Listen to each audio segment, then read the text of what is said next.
El desastre de Chernóbil. Seguro que ya hemos oído hablar de él, ¿no? Pero, ¿y si la historia que creemos conocer no es toda la verdad? ¿Y si no es una sola cara de la moneda, sino un poliedro con muchas, muchas caras? Hoy, usando como guía la novela Nuclear, Crónicas Dudosas, vamos a ver cómo la vida, la muerte, el amor y la culpa chocaron de una manera que, francamente, todavía hoy nos cuesta entender.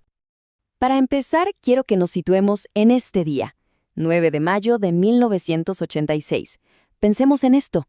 En Bogotá, Colombia, una pareja, Francisco y Janet, están celebrando su boda. Alegría, promesas, el comienzo de todo.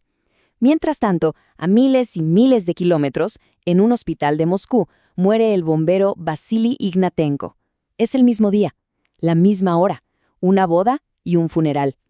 Esta dualidad tan brutal es en esencia la historia de Chernóbil. Y es que aquí tenemos dos mundos que colisionan sin siquiera saberlo. Por un lado, la felicidad privada, íntima, de una boda, y por el otro, una catástrofe mundial cuyas ondas expansivas apenas empezaban a viajar en completo silencio. Miren esta línea de tiempo. Es que es algo casi surrealista. El 26 de abril, el reactor 4 explota. Y ese mismo día, esta pareja confirma la fecha de su boda. Al día siguiente, mientras se evacúan a 50.000 personas de Pripyat, ellos están de mudanza, llevando muebles a su nuevo hogar. Y llegamos al 9 de mayo. El día en que se casan es el mismo día en que Vasily Ignatenko muere por la radiación. Dos realidades paralelas que no se tocan. Esta dualidad nos lleva directamente al corazón del desastre, el costo humano, que por supuesto va mucho más allá de las cifras y las estadísticas. Y la verdad es que ninguna historia lo representa de forma tan cruda como la de Lyudmila Ignatenko, la esposa del bombero Vasily. Fue la propia Lyudmila quien lo resumió así: una historia de amor y de muerte. Imaginen la escena. Era joven, tenía 6 meses de embarazo y vio a su esposo correr hacia el incendio.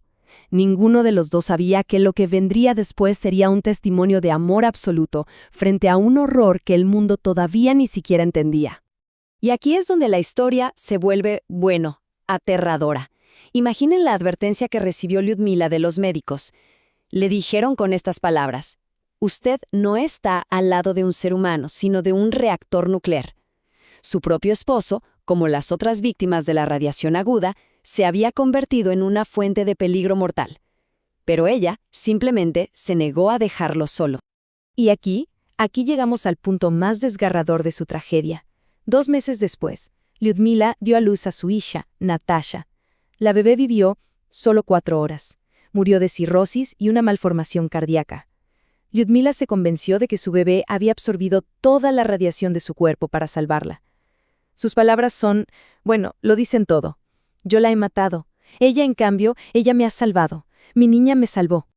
Claro, una tragedia de esta magnitud inevitablemente nos lleva a una pregunta. ¿Quién tuvo la culpa? ¿Fue un error humano o una falla mucho más profunda del sistema? Vamos a explorar esa búsqueda de responsables entre los escombros del reactor 4. Y en el centro de todo este debate hay una figura clave: Anatoly Dyatlov. Él era el ingeniero jefe adjunto a cargo durante esa prueba de seguridad fatal. La gran pregunta es, ¿fue un ingeniero imprudente que causó todo? ¿O fue el chivo expiatorio perfecto para un sistema que ya estaba podrido?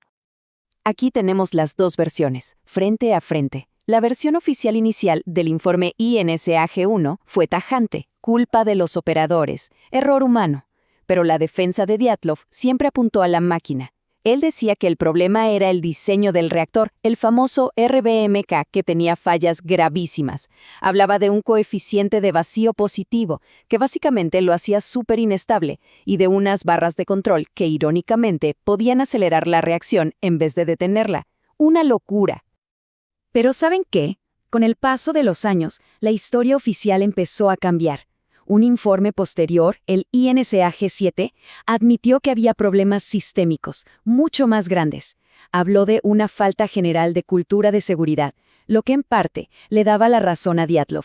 El problema no era solo de un grupo de hombres en una noche, era de todo el sistema. Y todo esto nos lleva a otra batalla, una que se libra no con radiación, sino con palabras. la batalla por la narrativa. La historia de Chernóbil está tan contaminada y en disputa como la propia zona de exclusión.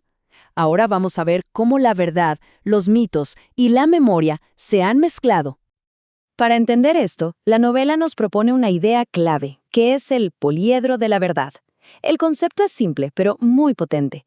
Dice que la realidad de Chernóbil no es una historia plana, de buenos y malos, es más como un objeto con muchísimas caras. Y para siquiera acercarnos a la verdad, hay que verla desde todos los ángulos posibles: el técnico, el humano, el oficial y el personal. Y aquí tenemos un ejemplo perfecto de cómo se crean y chocan esas caras del poliedro. La famosa serie de HBO popularizó la idea de que el feto de Lyudmila absorbió la radiación para salvarla. Suena muy poético, ¿verdad? Pero la doctora Ala Shapiro, una de las primeras en atender a las víctimas, es contundente. Es una ficción médica. No hay ninguna ciencia que respalde eso. Es un momento dramático increíble en la pantalla, pero no es la verdad científica. Cuando la información oficial es nula o se esconde, la gente llena ese vacío. Y en Chernóbil, vaya que lo llenaron.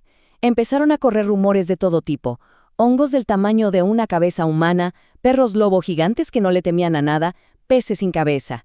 Estas historias, que nacieron del miedo y la desinformación, se volvieron una parte tan real de la experiencia como los informes censurados del gobierno. Al final de todo este recorrido, llegamos a la lección más profunda. Porque Chernóbil no es solo un hecho histórico que pasó hace décadas, es una advertencia. Una advertencia filosófica sobre nosotros, sobre nuestra tecnología y sobre nuestro futuro. Creo que nadie lo ha dicho mejor que Natalia Roslova, una habitante de Pripyat. Ella dijo: Chernóbil no es solo un pueblo, ni siquiera un reactor. Es una advertencia. Es lo que pasa cuando la arrogancia supera a la sabiduría. El desastre no fue solo una falla tecnológica, fue una falla de la soberbia humana. Y sin embargo, en medio de toda esa desolación queda algo más. Un eco casi poético. La poeta Lyubov Sirota, que vio la explosión desde su balcón, escribió esto sobre la ciudad fantasma de Pripyat: por la noche, nuestra ciudad cobra vida.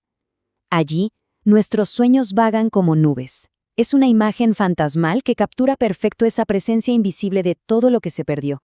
Y todo esto nos deja con una última pregunta flotando en el aire.